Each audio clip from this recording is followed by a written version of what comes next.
Welcome to another episode of the MMA Lockcast. I'm your host, Prates, aka MMA Lock of the Night, your boy on social media at MMALOTN, and the architect behind the MMA Fight Archive, where we recently surpassed 6,000 fighter profiles. You heard that right. 6,000 fighter profiles for you to browse through and study up on so you can get some help with your predictions, your analysis, your breakdowns, all that good stuff.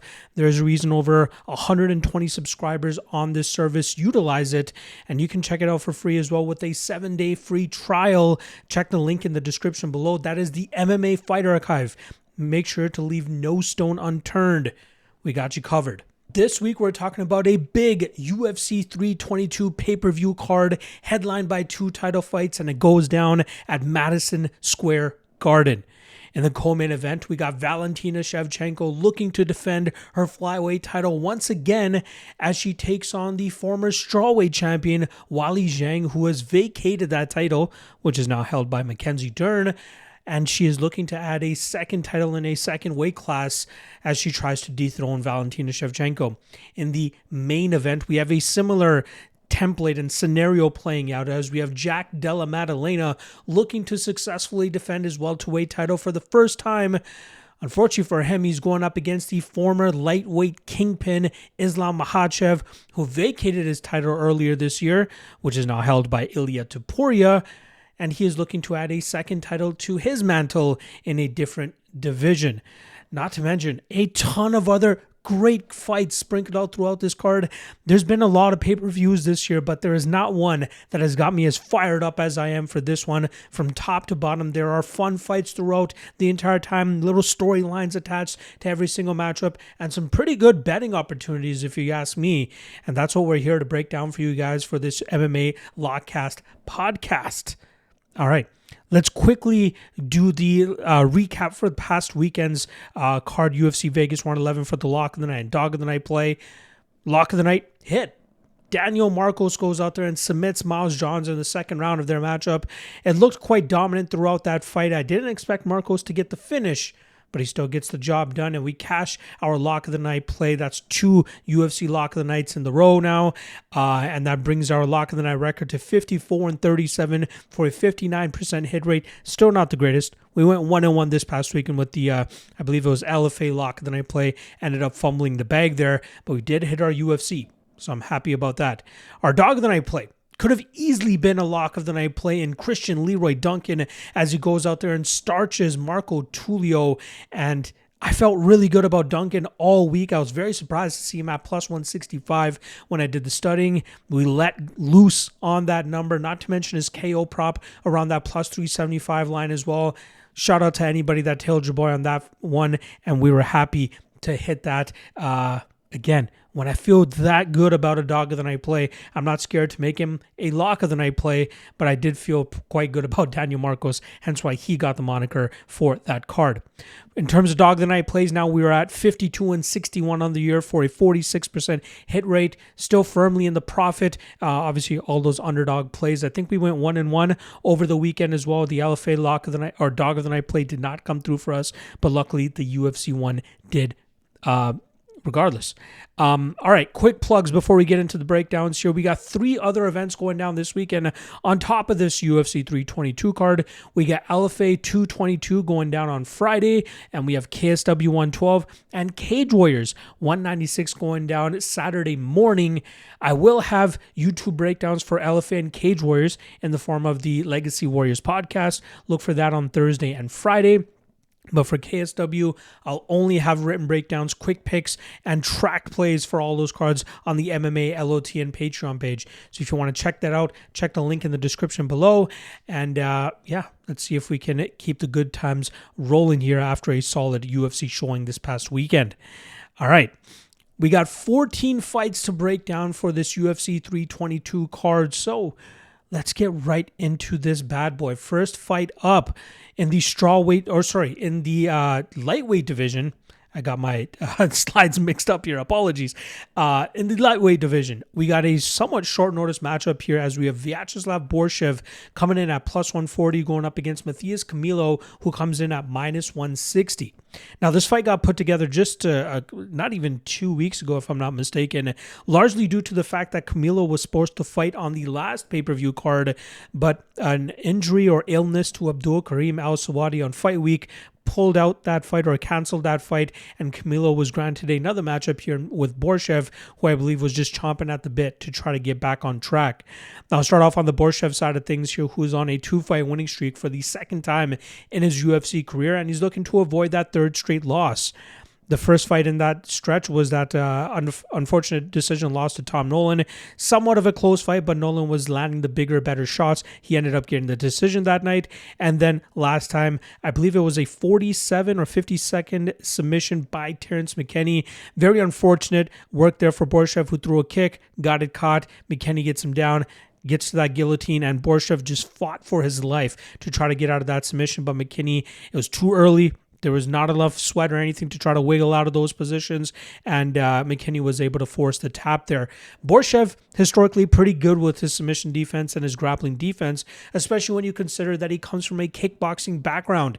On the feet, he's nasty with his combinations, his body work, and the way that he attacks the leg of his opponents, and then he just breaks them down and either finishes them late or does enough work to win the fight on the scorecards. He has great cardio. His durability is very impressive, especially with the amount of firefights that he's been in his UFC career, and this is a guy that's always live to pull off an upset or get a victory depending on the type of matchup he has ahead of him.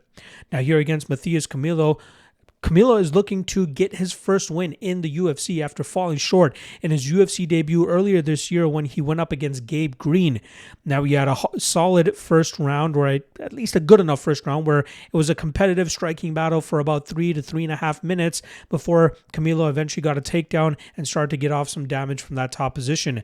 In the second round, he got right back to it and he even had a very close submission attempt on Green, but Green gutted it out, reversed the position, got the back of Camilo, and eventually got a finish of his own.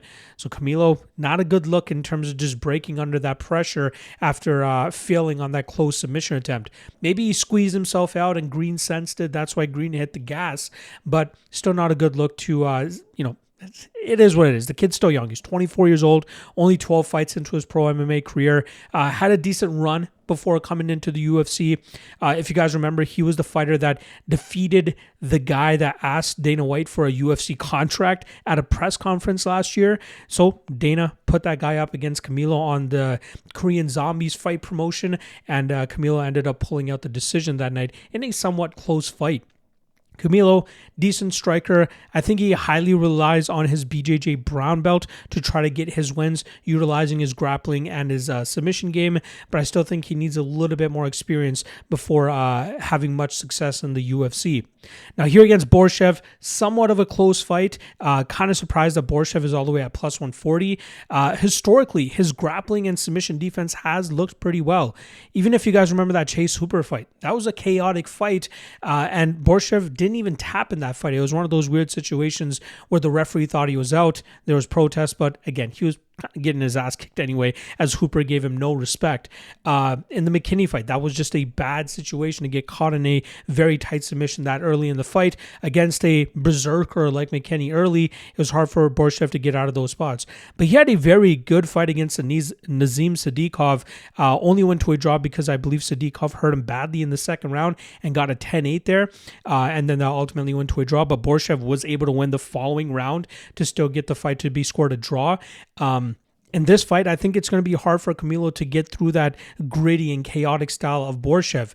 I'm sure Camilo will get a few takedowns, may even get in on a couple of submission attempts, but I expect Borshchev to work through it, eventually get back to his feet, break Camilo down, and I think that will lead to a Borshchev knockout victory. So give me the underdog to pull off the upset to start the card. Again, salty record, 8-6-1. I get it. But it's all about styles here, and I don't think Camilo has the type of BJJ to submit Borshchev, nor do I think he has the type of power to knock Borshchev out. So it's on Borshchev to keep this in the striking realm and pick him apart and eventually work for that knockout victory. All right, next up in the middleweight division, we got Beisinger Susurkaev coming in at minus 800, going up against Eric McConico, who comes in at plus 575. Now, this will be the fourth fight, I believe, for Susurkaev in 2025. If you guys remember, I believe he fought in the first week of the Contender Series, picked apart Murtaza Talha, stopped his takedown, stopped his grappling, and then eventually crumpled him with a beautiful body shot. And then he called a shot right after that. He asked Dana and the Brass to put him on the pay-per-view that was going down that weekend, which was headlined by one of his teammates, or maybe former teammates, I'm not sure if they still train together, in Khamzat Chimaev. And he got his wish. He took on short notice Eric Nolan, who was making his UFC debut. Nolan, had a little bit of success at the ending of that first round where he really hurt Susurkaev. But luckily, the bell saved Susurkaev, got him to the second round. He landed a big leg kick that really seemed to buckle and hurt the knee of Nolan. From there, Susurkaev took him to the ground and eventually found that submission under 1.5, which is what a lot of people like myself were banking on for that matchup. Susurkaev shows very flashy and effective striking with his combinations, his power, his stinging power, and his speed. And he's done a great job in terms of shutting down any grappling attempts from his opponents, keeping him from where he feels most comfortable. He also has a decent enough grappling game as well, but I think he needs to continue accruing more and more experience before we can really put a cap on what his ceiling is, because as of right now, at 24 years old, what he's been able to do, he looks like a pretty damn good prospect that could turn into a contender one day. Now, he's going up against Eric McConico, who is now 1-1 in the UFC after picking up a very close split decision victory over Cody Brundage just a few months back. That allowed McConico to bounce back after that loss that he suffered in his short notice UFC debut against Nursultan Ruziboev, but it was still an underwhelming performance against Brundage, one that could have easily gone the other way, but McConico still managed to do enough to get his hand raised. He's a BJJ brown belt out of the MMA lab, has some decent striking, decent all-around game. He had a pretty good strength of schedule on his way to the UFC, so I think he was prepared to fight some of the guys that he's going to be going up against, but you also have to take into consideration that he's 35 years old now. It doesn't really jump off the page in terms of one particular martial art. I think his experience is probably his best trait that he brings to most of these matchups, but he's going up against a very tough Susurkaev here, who I think will hold a speed and power advantage, and I think it's just a matter of time before Susurkaev ends up finding that chin and putting McConico away. McConico could have some early success, but I'm still a little bit skeptical in terms of paying minus 800 for him, or even minus 215 on his knockout prop. There's a possibility he could find a submission as well, or a club and sub opportunity. But I think Susurkaev wins this fight. The under 1.5, kind of whispering in my ear around minus 160, but I think I'll end up passing here, as I already feel like I have some enough action on this card, so I don't mind passing in this spot. But I think Susurkaev wins. Susurkaev wins by knockout. All right. Next up, in the strawweight division, we got veteran Angela Hill coming in at plus 385, going up against Fatima Kline, who comes in at minus 500. Now, Angela Hill looking to bounce back after that loss she suffered against Yasmin Lucindo, and that was a matchup where I actually took Hill as a plus 170 underdog, as I felt she would have enough of a striking advantage to really put it on Lucindo and cause her issues there. Not to mention the grappling improvements that we've been seeing from Hill in recent fights. That could have worked out for her as well. But, it did work out decently for the first 2 rounds. But the one thing I kind of overlooked going into that matchup was going to be the power of Lucindo. And that seemed to be the difference maker. It seemed like Hill was really struggling to deal with the power coming back her way. And it was a pretty even fight through the first 2 rounds in terms of the numbers thrown, significant strikes landed. But it was clear that when Lucindo landed, it had more of an impact. It was more optically pleasing to the judges, and I thought for sure the judges were going to give it to Lucindo. And then I believe in the 3rd round, Lucindo eventually got to her grappling and ended up grinding it out to Hill there. So at 40 years old, Hill still doing better than she was earlier or just a few years ago in the UFC, showing growth even at 40 years old, showing that she can still improve her grappling game. But it's just that lack of knockout power or power altogether that really forces her to try to find other ways to get wins. Women can just land bigger shots on her and completely nullify the 2, 3, 4 shots she was able to land in response to that, because she just doesn't land with enough emphasis. Like I said, grappling is improving. We've seen her try to lean on that in some fights as well. Like, she even has a win over Denis Gomez, right? So it's not like she's a bad fighter at this stage of her career by any means, but still, she might be behind it against some of the hotter prospects that are on the way up, like Fatima Kline. Now, Kline comes in on a 2-fight winning streak after suffering her lone defeat in a short notice UFC debut fight where she went up a weight class against Jasmine Jasudavicius, who's pretty much just bigger and better than her at that time. But Kline came into the UFC with a ton of hype, a ton of anticipation. A lot of people believe that she could be the next strawweight contender, and that's starting to show over her last 2 performances. Both of those wins coming by knockout or TKO. The first one against Victoria Dudikova, where we saw that relentless, smothering, aggressive grappling style of Kline, which led to that second round TKO finish via elbows from half guard. Normally it's full mount or even just guard, but from half guard, Kline let it go and got the stoppage with that ruthlessness she brings to the table. And then against Melissa Martinez, we didn't see much of her grappling at all. Rather, she chose to strike with the striker, and she dictated the pace of that fight, kept Martinez on the back foot, landed kick after kick after kick, and then eventually it set up that beautiful head kick knockout that she was able to earn in the last round of that fight. I'm sure a lot of people were parlaying that over 2.5, and it hit with 6 seconds or so. Luckily for those people before Kline eventually got that finish. But Kline is dangerous, man. Kline is very, very high level, or at least has the potential to be a very high level strawweight. She's going to be peaking at the same time as her training partner, Erin Blanchfield, who also has a big time matchup later on this card. But Kline shows that she can strike. That's obviously the part that was more under scrutiny coming into the UFC, but she's clearly worked on that aspect of her game, but we know she can grapple when she needs to. Now, here against Hill, I'm expecting Kline to really mix it together well. Utilize the threat of the takedown to get off on her strikes so that she can land more emphatic shots than what's coming back her way from Hill. Even with that said, I think Kline wins. I think she wins on the scorecards, but Hill always finds a way to make fights closer than they should be. I don't know if Kline will land with as much emphasis and power as Lucindo did, but I think when she ends her combinations, there'll be a little bit more of a stamp than what's going to be coming back from the Hill side of things. Not to mention the 15-year youth advantage that Kline holds in this fight. So I'm going to go Kline and Kline by decision. Next up, we have a rematch in the featherweight division between Pat Sabatini, who comes in at -135, and Chepe Mariscal, who comes in at +115. Now, Sabatini is on a 2-fight winning streak after getting knocked out by Diego Lopez, but now finds himself submission victory over Jonathan Pierce, showcasing that smothering grappling approach. And he did the exact same thing against Joanderson Brito, where he was able to pull off an upset as a +200 underdog. He pretty much took Brito down at will, controlling him for close to 14 minutes out of the 15 minutes that they stayed in the cage together. Brito only landed 3 significant strikes that night, while Sabatini landed 24. Although Sabatini did manage to accrue 135 total strikes, a large amount of those being those chippy shots on the ground as he was holding and controlling Brito. He did a great job in terms of taking the back of Brito as well, and that helped him really control him and really grind that fight out. But it's clear that Sabatini is all about the grappling game, because whenever he is forced to strike for an extended amount of time, he seems a little bit uncomfortable, and that's what led to him getting knocked out by Damon Jackson and even knocked out by Diego Lopez.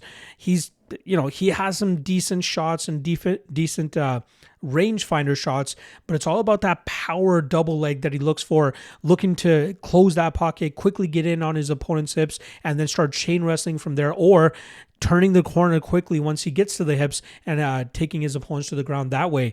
He does a great job in terms of taking his opponent's backs as well. He stayed very active, although he hasn't fought in a little bit. He stays very active in terms of the CFFC BJJ promotion, where he holds a title over there. We know what he brings to the table. We know what he's all about: wrestling, top control, BJJ. But he's going up against a guy here in Chepe Mariscal who handed him one of his 5 professional defeats, and this was a fight from 7.5 years ago. But quickly talking about Mariscal, this guy is on a 8-fight winning streak with 5 of those wins coming inside the UFC. He's pulled off a couple upsets, and he's showcased a very evolved game.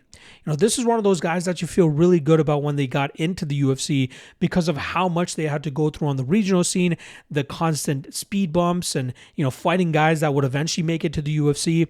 I'm pretty sure everybody that beat Mariscal on the regional scene, with the exception of one guy, ended up making it to the UFC. Jonathan Brito, Steve Garcia was another one. I can't recall the other few, but there were a couple other guys that made it to the UFC. But Mariscal paid his dues, stayed the course, and eventually made it to the UFC. And now here he is on a 5-fight winning streak, and a guy that could easily burst into the rankings and get into that top 5 conversation. High activity, very good cardio, doesn't settle for bad positions. His striking is improving at a steady rate, but it's really that smothering, grappling, and just forward movement that causes his opponent a lot of issues and frustration, and he's able to just dictate the pace from there. This guy scrambles with the best of them, and we even saw it in his first fight with Pat Sabatini 7.5 years ago. I'm sure both guys have gotten much better at this stage of their career, but I have to give the mixed martial arts edge to Mariscal. He looks more comfortable in the striking realm, and as long as his durability is a thing of the past, right, that's something that's kind of plagued him earlier on in his career. He's taken some big shots in the UFC thus far and still chugged forward. If that continues to hold up for him, he's going to be a problem to deal with, and I think Sabatini is going to struggle immensely in terms of getting that control time here against Mariscal. How Sabatini is minus 135 here makes no sense to me. I'm sure I'm sure a lot of it has to do with how he got rid of Joe Anderson Brito and controlled him as easily as he did, especially as he plus 200 underdog. But Mariscal is the better scrambler, in my opinion.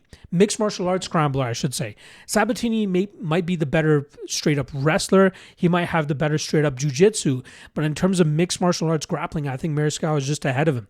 And Mariscal being the better striker. So look for Mariscal to scramble, stay ahead of Sabatini for the most part, really start picking apart Sabatini on the feet, and I think that eventually leads to a knockout victory for Mariscal.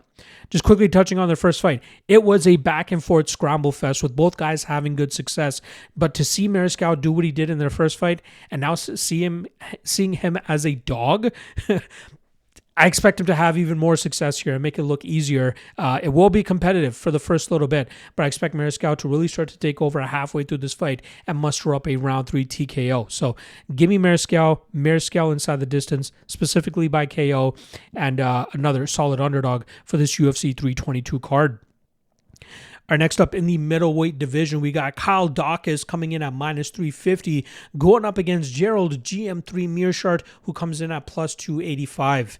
Now, Daukaus announced his triumphant return to the UFC last time out in August when he came in on short notice against Michel Pereira. Pereira found himself as a pretty big favorite, but myself and many others were skeptical of Pereira, especially after that pedestrian performance he had against Abus Magomedov earlier this year.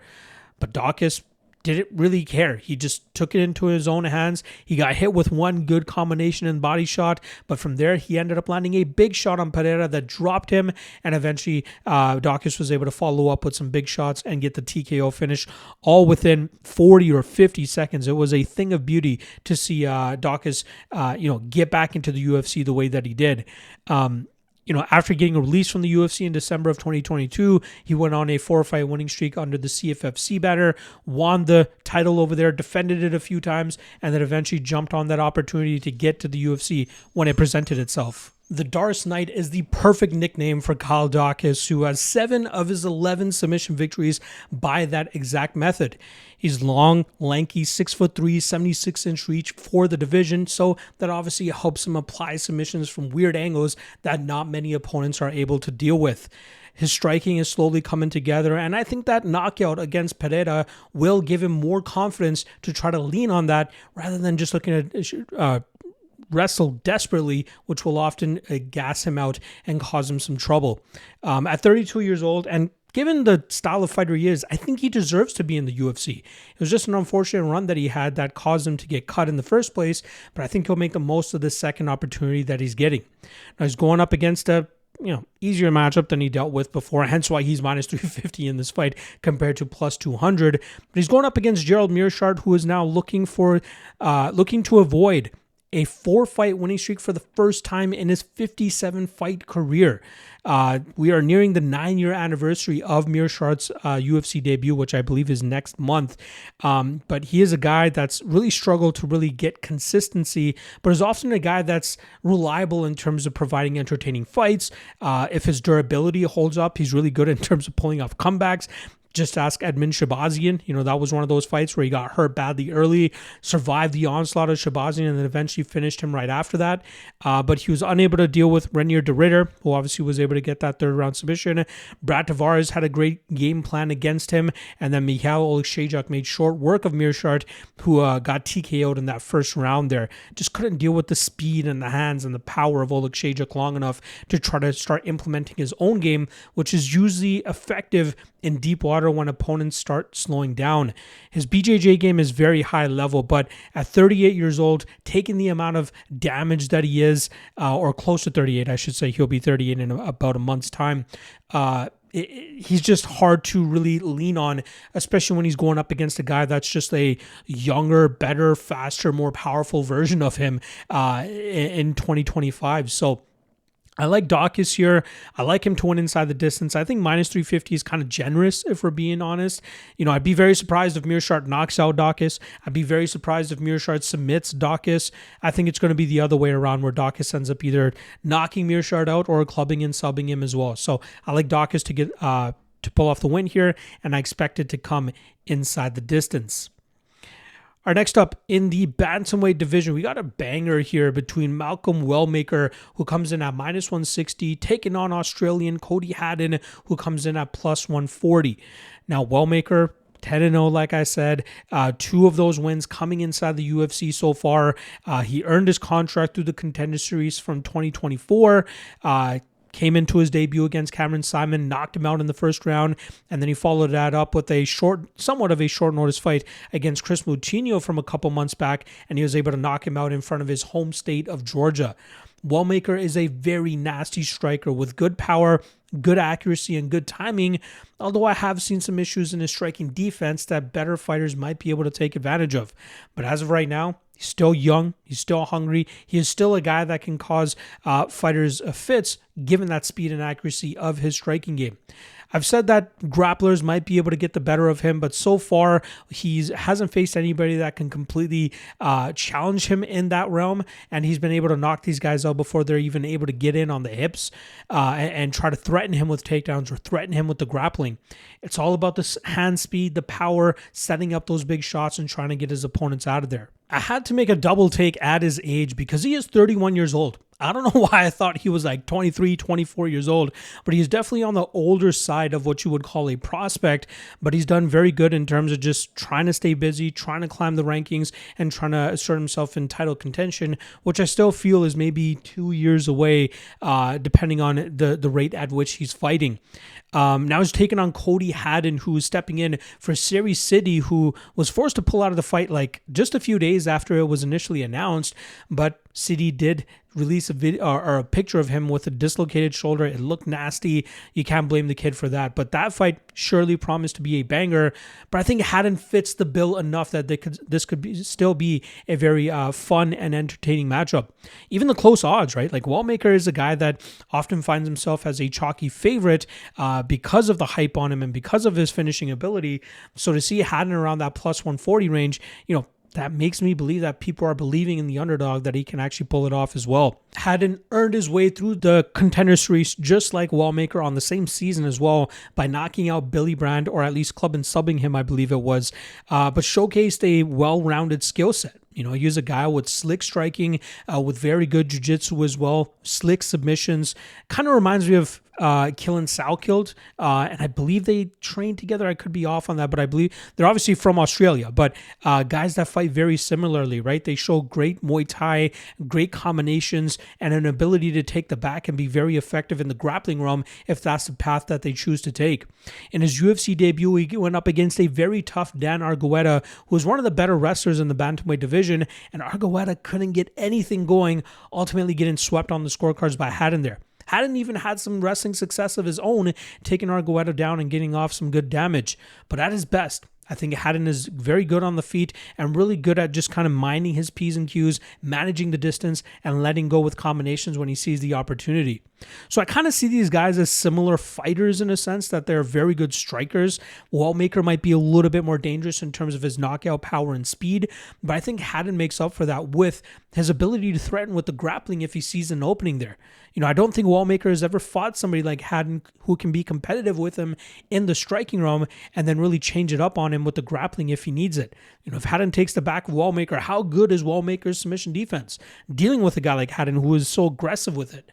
So that's where my questions start to come into play here. I know Wellmaker has a 3-inch height advantage as well as a 2-inch reach advantage, but I don't think a lot of that will play true in this matchup or cause too much of an impact here. I like Haddon. I liked him when I broke down this fight at plus 120. Now seeing that Wellmaker come in, Love come in to make Haddon around plus 140, I like him even more. I'll wait this line out. Maybe more love comes in on Wellmaker and we're able to get a better line on Haddon. But I think Haddon is a dark horse here who can really spring the upset and really challenge Wellmaker in aspects of mixed martial arts that he hasn't been challenged in yet. So give me a Haddon to pull off the upset. Very low level confidence. I'm going to say Haddon by submission. I like the under 2.5 at plus money here as well. So I might take that as a kind of a either hedge or bonus in case Haddon gets the finish, or if Wellmaker gets the finish, at least my Haddon action would be canceled out there. But I like Haddon to win this fight and Haddon by submission. All right, next up in the flyweight division, we got Aaron Blanchfield coming in at minus 240, going up against Tracy Cortez. Keeping with the trend of a couple rematches on this card, this is a rematch of a fight that took place 6.5 years ago. That night, Cortez squeezed out a split decision victory over the young Aaron Blanchfield, who was only 19 or 20 at the time.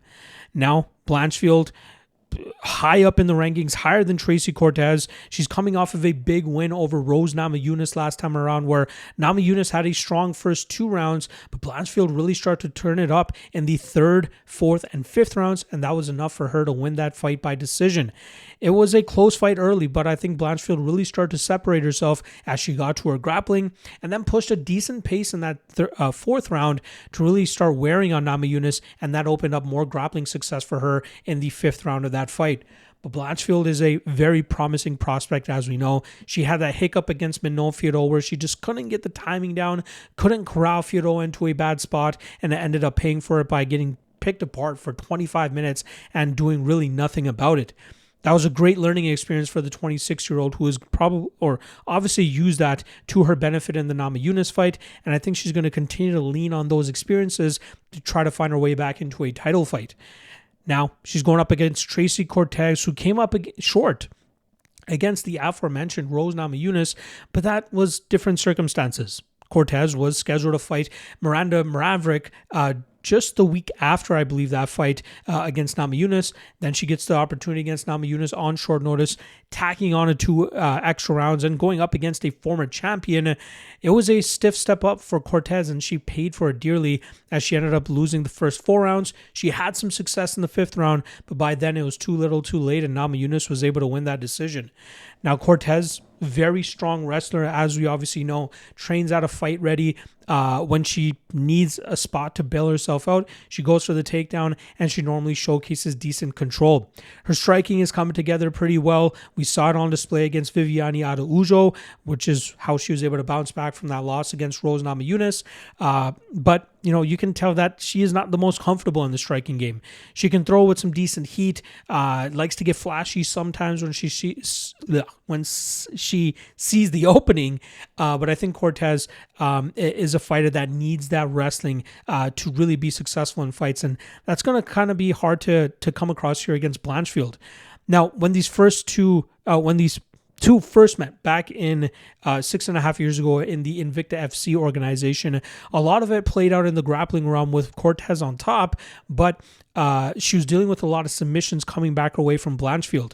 I thought the first 2 rounds were very close. I believe it was the 3rd round where we saw Blanchfield finally get the takedown of her own and grind out the rest of that round. But it was really those first 2 rounds with Blanchfield throwing submissions off her back, with Cortez defending and landing small shots of her own, but also having the dominant top position, and I think that's what forced those two judges to score that fight in her favor. I think Blanchfield has obviously gotten much better. I don't think she needs to rely on her grappling as much as she had to when she was only 19 years old, and I think she can mix the game a lot better than Cortez here. Cortez might be the better wrestler on paper, which could make this fight a lot closer than the odds indicate, which is why it's hard for me to completely get behind Blanchfield here at minus 240. I think Blanchfield wins. I think she wins by decision, but I think twice about laying that type of chalk, especially with how good of a wrestler and scrambler that Cortez is. Maybe she can grind out a couple rounds here and pull off the upset. So I think Blanchfield is the overall better fighter, but we cannot overlook that wrestling of Cortez and how it's built her out of some bad spots in the past. So I'm going to go Blanchfield and Blanchfield by decision, but Cortez would probably be the value spot here in terms of a bet. All right, next up in the middleweight division, we got Roman Kopylov coming in at plus 140 going up against Gregory Rodrigues, who comes in at minus 160. Now, Kopylov is looking to bounce back after suffering an upset loss at the hands of Paulo Costa earlier this year, where Costa was in control from minute 1 to minute 15, and Kopylov could do nothing with it. Kopylov was trying to get to his combinations, but Costa was just throwing with such vicious intent, and it just really demoralized Kopylov, and Kopylov could really do nothing about it. I think that's the best we've seen Costa look since, before fighting for the title against Israel Adesanya. We saw like a very spirited and concerted effort from Costa to try to get the win that night, and he pulled off the upset as a plus 200 underdog. That really goes to show if Kopylov can't really dictate the pace and the striking, he's really going to struggle against a lot of these guys who can keep him on his back foot and keep him on the defensive. We've seen him bail himself out with wrestling just like he did against Cesar Almeida, but that really wears on his gas tank and will really force him to suffer against guys that can counter wrestle, have good takedown defense, good scrambles, good get-ups. That's where he'll struggle. And then if he's forced to strike, maybe he starts stressing himself out a little bit more and starts slowing down. I'll give him the Anthony Hernandez loss. Hernandez is a tough motherfucker no matter who he ends up fighting. But the Costa one, I think, is kind of showing his hand in terms of if he can't dictate the striking, he's going to struggle. And unfortunately for him, he's going up against a guy that loves to take advantage or at least dictate the pace of fights, especially with the power shots that he throws in a guy like Gregory Rodrigues.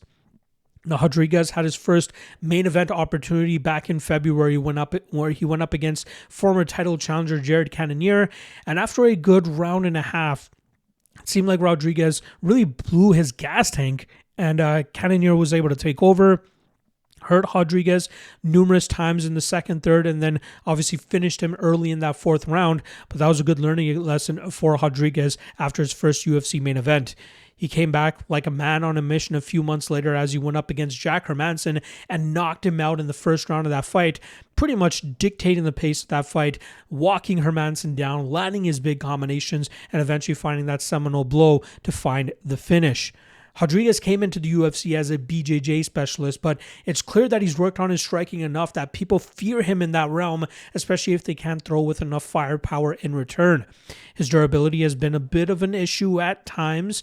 I'll kind of lean on that Cannonier fight being more so due to exhaustion than his chin issues, but even that loss that he suffered to Bruno Ferreira, getting knocked out, that is a bit of a concern, but he is a guy that can really go out there and really just take command of the cage and really cause opponents issues. And I'm expecting him to do that here against Kopylov. Kopylov might be able to have some success with some of his combinations, but I think Rodrigues can really do what he wants here. I think if Rodrigues wants to take this to the ground, I think he can get it there, and I think he can smash Kopylov from that top position.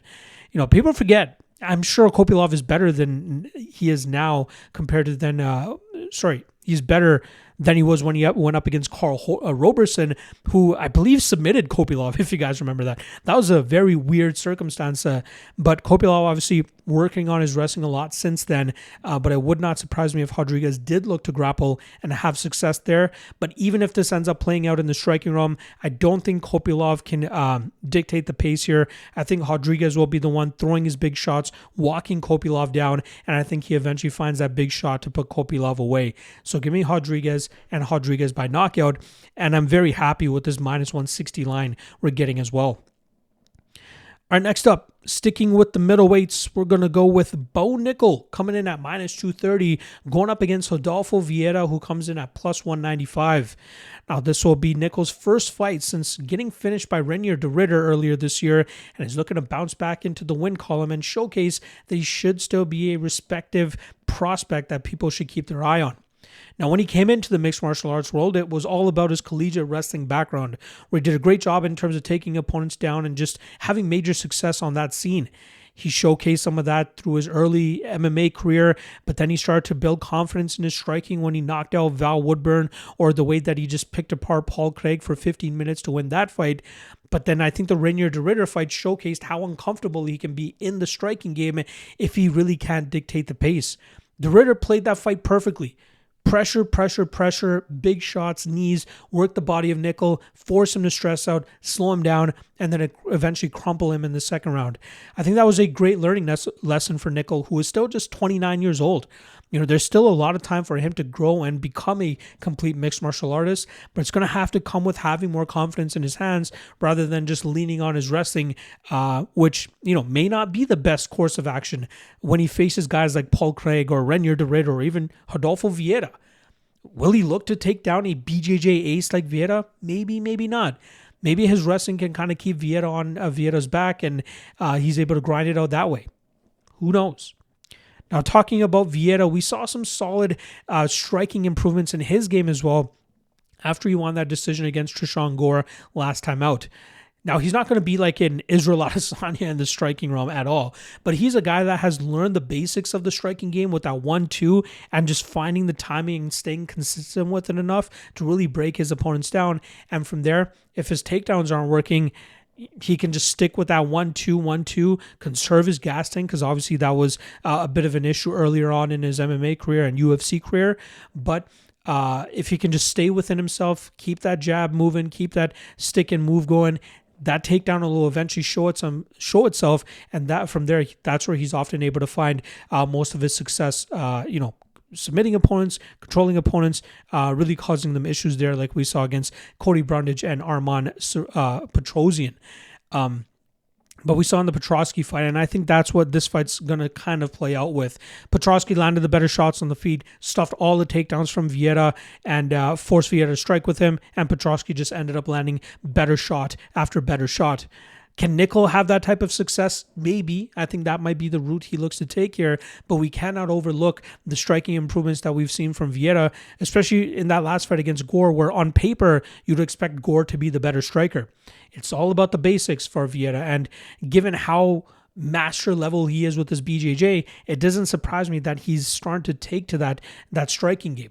He is 36 years old, so don't expect the world out of him, but he could make things difficult here for Nickal, which is why it's hard to get behind Nickal at minus 230. I'm still picking Nickal to win this fight. I think he'll put together, I think he'll have the threat of the takedown, but also start landing those shots. I think he'll show more confidence in his striking. I don't think Vieira will bring an aggressive approach like de Ridder did, because I think that will quickly gas Vieira out. So I think we'll see that basic striking approach from Vieira, but I think we'll see the bigger shots landing from Nickal, and that should lead to Nickal winning this fight on the scorecards. All right, next up in the lightweight division, I believe this is the first fight on the main card as well, where we got Beneil Dariush coming in at plus 155, going up against Benoit Saint-Denis, who comes in at minus 180. Now, starting off on the Beneil Dariush side of things, he's coming off of a June victory over Renato Moicano, showcasing that he is still a very dangerous lightweight to deal with.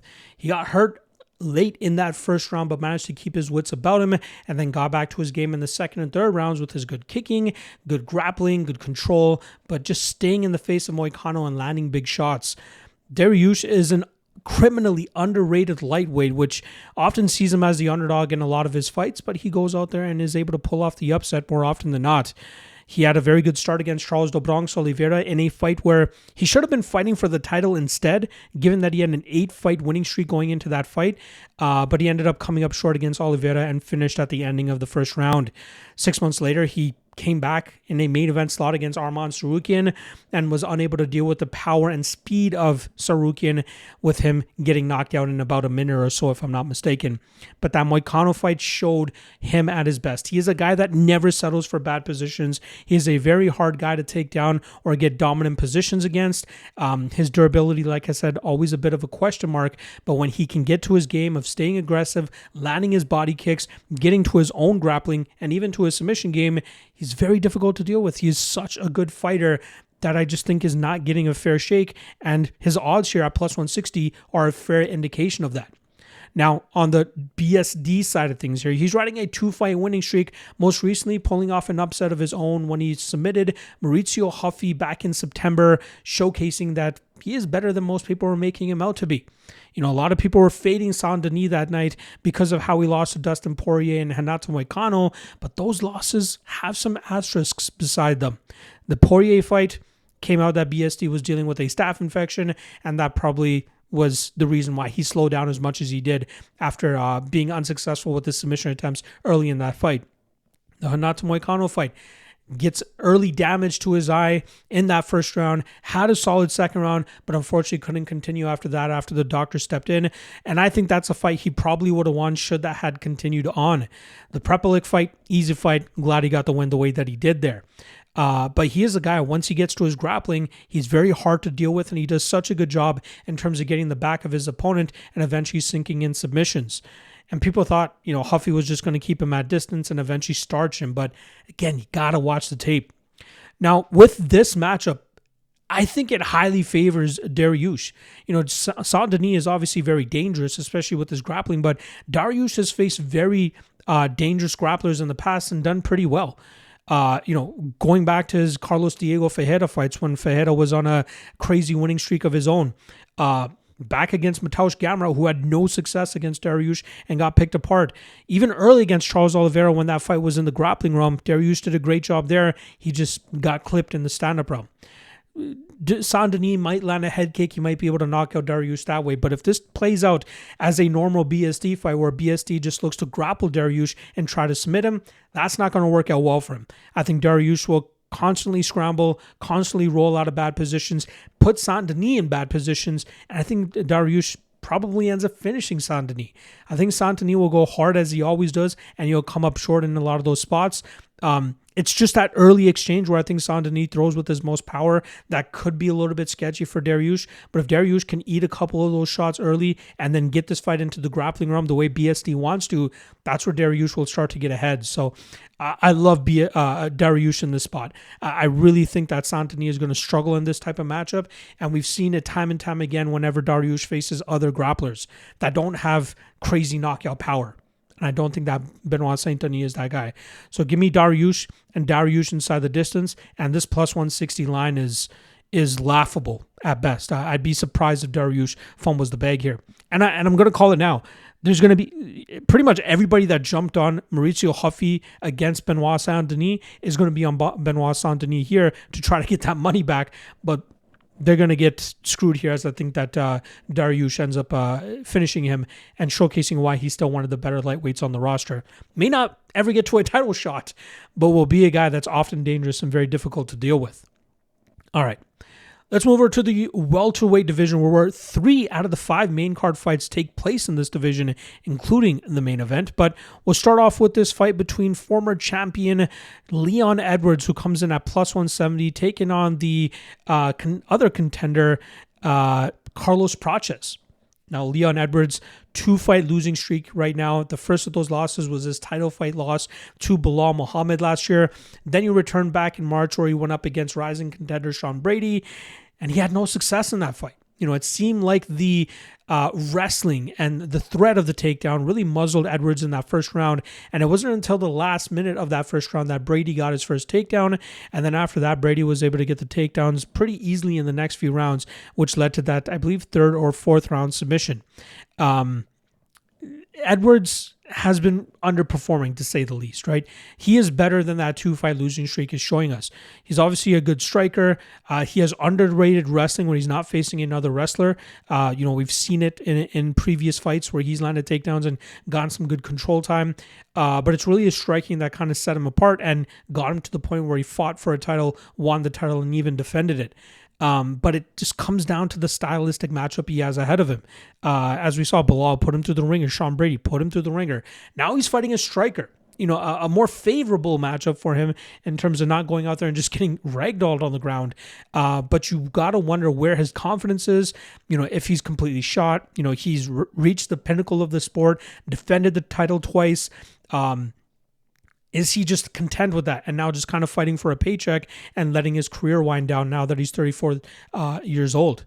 This will be a real test against Carlos Prates, who has not tasted UFC gold the way Leon Edwards did and is very hungry to try to get back into title contention, and surely a win here over Edwards will put him in that discussion.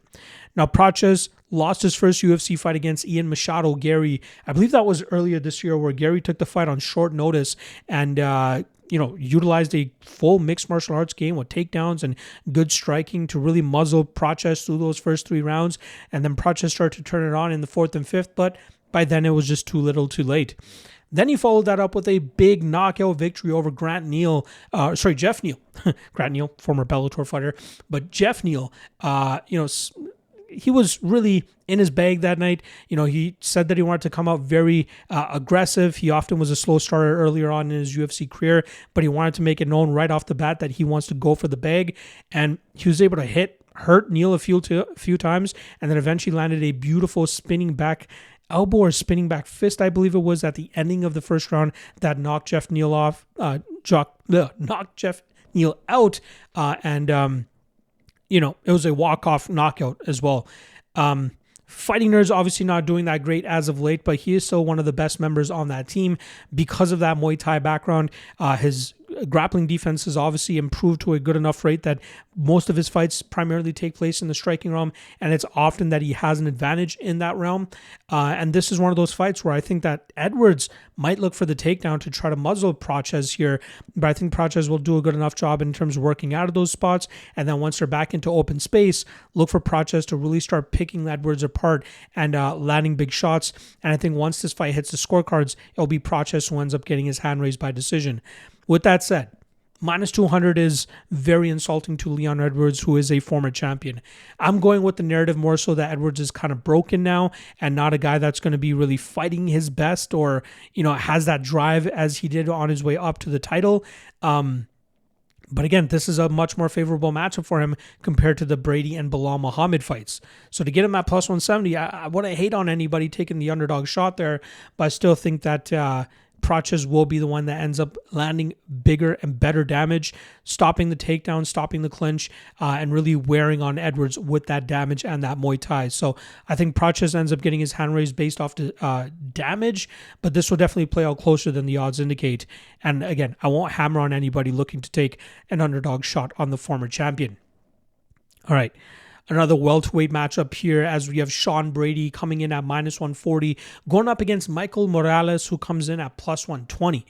Now, Brady is riding a 3-fight winning streak after dropping his first loss to the hands of Belal Muhammad, who eventually went on to win a title after that. But then Brady has roared back with 3 straight wins, 2 of them coming by submission, one against Kelvin Gastelum. Then he went to a decision against Gilbert Burns. I believe that was a 5-round fight. And then he ended up submitting Leon Edwards after ragdolling him for about 3 or 3.5 rounds, whatever it was. But Brady, we know what he brings to the table, right? He might be short, he might be stocky, but this guy makes up for it with his strength and his ability to just get guys to the ground and keep them there. He has big power in his hands in terms of closing the distance, but it's all about getting into that takedown. And then from there, he does a great job in terms of just wearing guys down and opening up submission opportunities. Paul Felder, a guy that used to train with Brady in his heyday, he said Brady has one of the tightest and hardest grips he's ever felt, specifically with that guillotine. And, that doesn't surprise me. Just look at the guy. I still think Brady is kind of uncomfortable in the striking realm, but he lets the threat of the power that he throws with set up his takedowns, and I think that's what's made him so successful in recent fights. But I also think that it's been the stylistic matchups that he's had that have allowed him to look as dominant as he had in recent fights.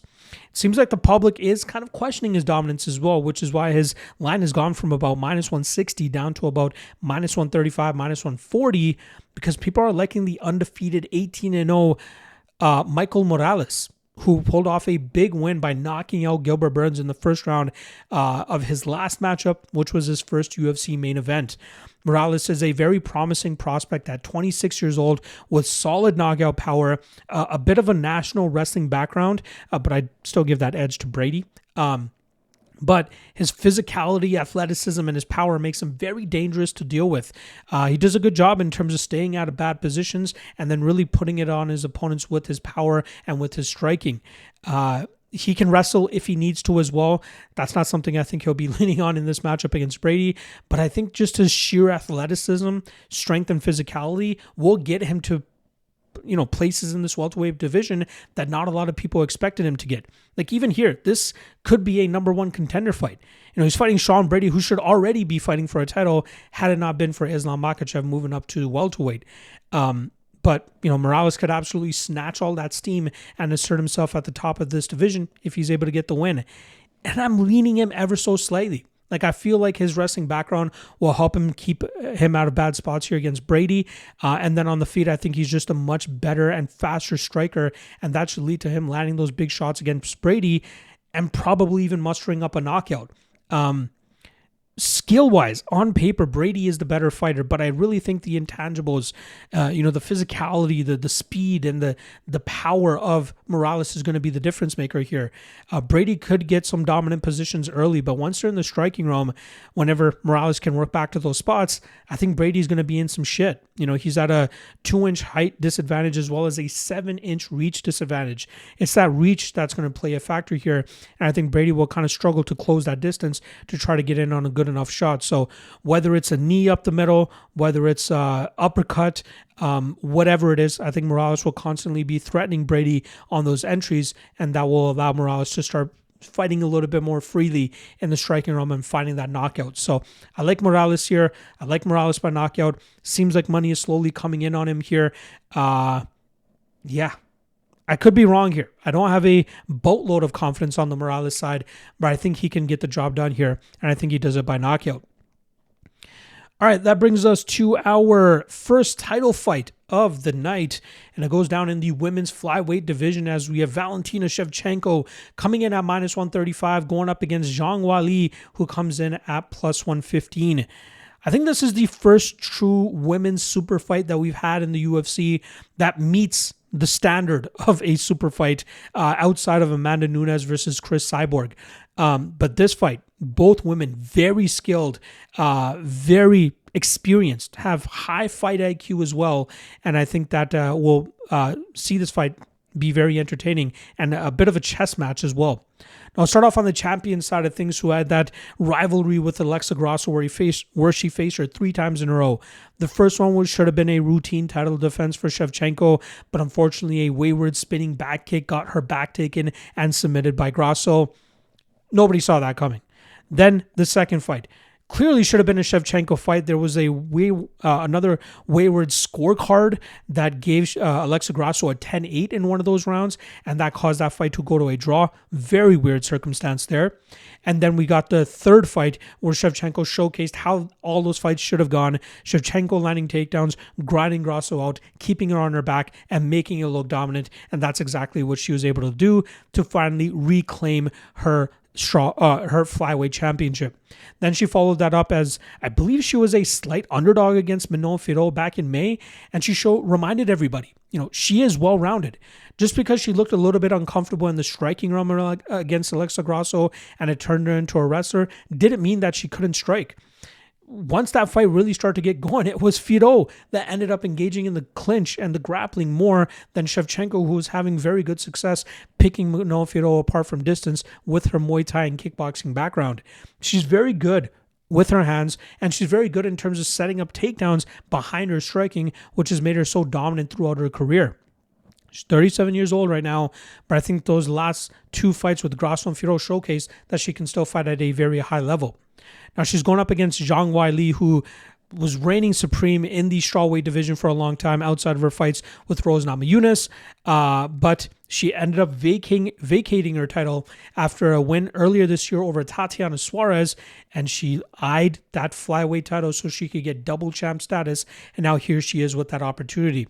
At 36 years old, I think this is the perfect time for both of these women to fight each other. Zhang Weili, very good striker. We obviously saw that against Tatiana Suarez. She improved her wrestling game enough to shut down the wrestling from Suarez, especially after that first round. She even landed a takedown of her own, I think, in the 3rd or 4th round of that fight and grinded it out for the most part. She relied on her grappling against Yan Xiaonan, against Amanda Lemos, even a little bit against Carla Esparza, who on paper should have been the better wrestler, but I just don't think Esparza could have made up for the physicality and strength difference that Weili was enjoying that night. But Weili can do it all. She can strike, she can grapple, but I think at her worst is when she can't deal with the grappling of her opponents who are able to set it up well enough. Now, again, on paper, Suarez might be the best wrestler in that division. But she doesn't do a great job in terms of setting it up with her striking the way that somebody like Valentina Shevchenko could do. And that could end up being the difference maker here. I think it will be competitive in the striking realm. I'd give Weili the slight edge in terms of power and impact in the striking realm. But I think Shevchenko's ability to mix it all together well enough, also with her size advantage. She only has a 1-inch height and 3-inch reach advantage, but fighting at flyweight and even previously fighting at bantamweight, just having that strength and that size and fighting bigger women than Zhang Weili throughout her career will really help her in this spot, especially getting those dominant grappling positions where I think she can keep Weili on her back or keep her on the defensive side of things. So I'm going to lean with the champion here. I think Shevchenko ends up putting together a better body of work. This will be a close fight, but at minus 135, between 55 and 60% indicated, I think this is a good spot to take another shot on the flyweight champion to impose her will and do a good enough job in terms of winning at least 3 out of the 5 rounds here to win this fight on the scorecard. So, and still, women's flyweight champion Valentina Bullet Shevchenko. All right, that brings us to our welterweight championship main event as Jack Della Maddalena looks to defend his title for the first time, coming in as a plus 210 underdog, going up against Islam Makhachev, who comes in at minus 250, fresh after vacating his lightweight title. Now, Jack Della Maddalena has done a great job in terms of asserting his dominance and becoming a fan favorite with the way that he fights. It's his striking that has made him so dangerous in the game with the combinations that he throws, the body work that he does, and even of his improvements in the grappling game that has allowed him to keep most of his fights in the stand-up realm. But even his ability to battle back from his adversity like he did against Gilbert Burns.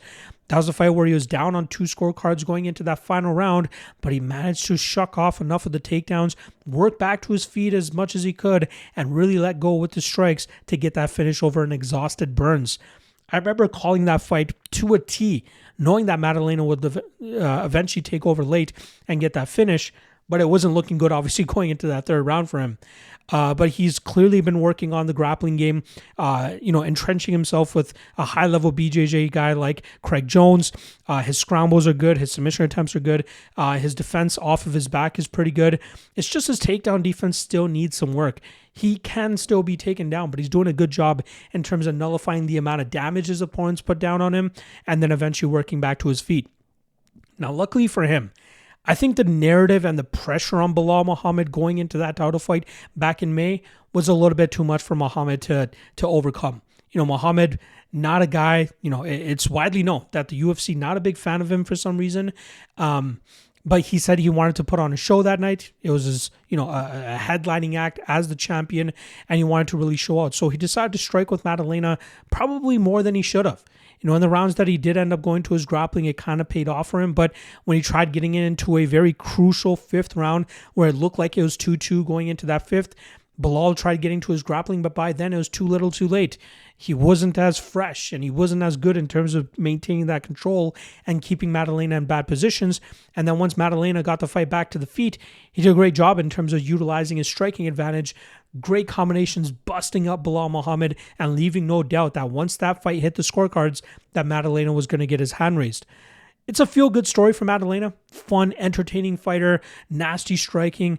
But I don't know how long he'll be able to hold on to this welterweight title, especially with his first matchup being Islam Makhachev. Now, Makhachev, similar to Khabib, there could be some criticisms in terms of his lightweight title run.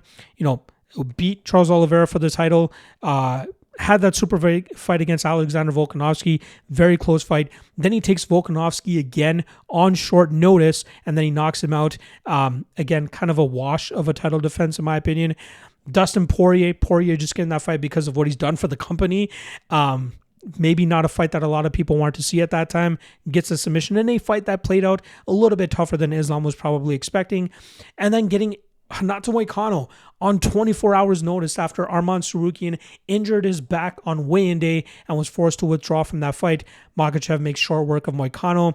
And now, as much as people want to say it's all about the fighting, it's a lot about business for these guys too. And I think this was a very calculated approach from Makhachev to vacate the lightweight title, especially with one of his good friends, Belal Muhammad, losing the title. We know it all came down to that fight between Maddalena and Belal. If Belal won, maybe there's a chance that Makhachev would have stayed at lightweight and took on Tsarukyan. But once Maddalena won the title, Makhachev knew that was an easy matchup or somewhat easy matchup to go up to 170 pounds and try to claim that second belt in a second division. So I think there's good reason why Makhachev made this move. I think he's put on the weight correctly. We know he's always kind of struggled to make 155 pounds at times. So coming up to 170 pounds, I think it's going to work out well for him. I think his wrestling will translate just as much as it did at lightweight, and I think he'll be just as dominant here against Maddalena. Obviously, Makhachev's striking is not going to be at the level of Maddalena, but it has improved enough to be somewhat competitive there.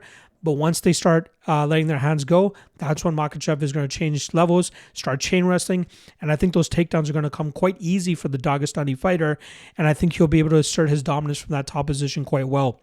Now, I'm going to give Maddalena some flowers in terms of his grappling defense. On his back, I think he can stay safe enough to not get finished by Makhachev, so I expect this fight to end up hitting the scorecards and Makhachev winning a pretty dominant decision.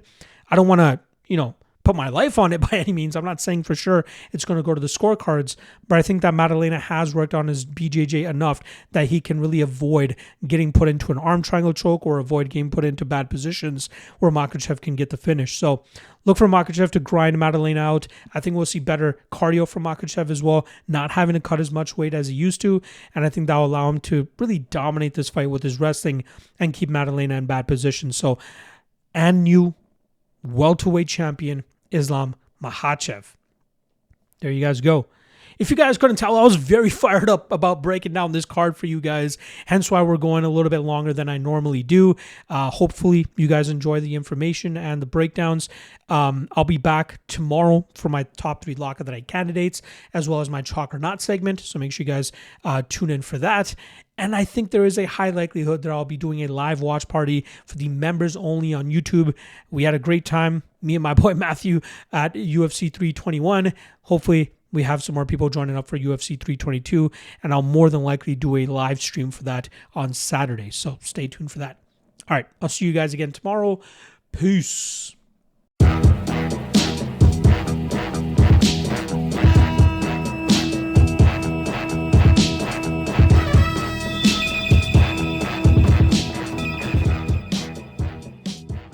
Last thing.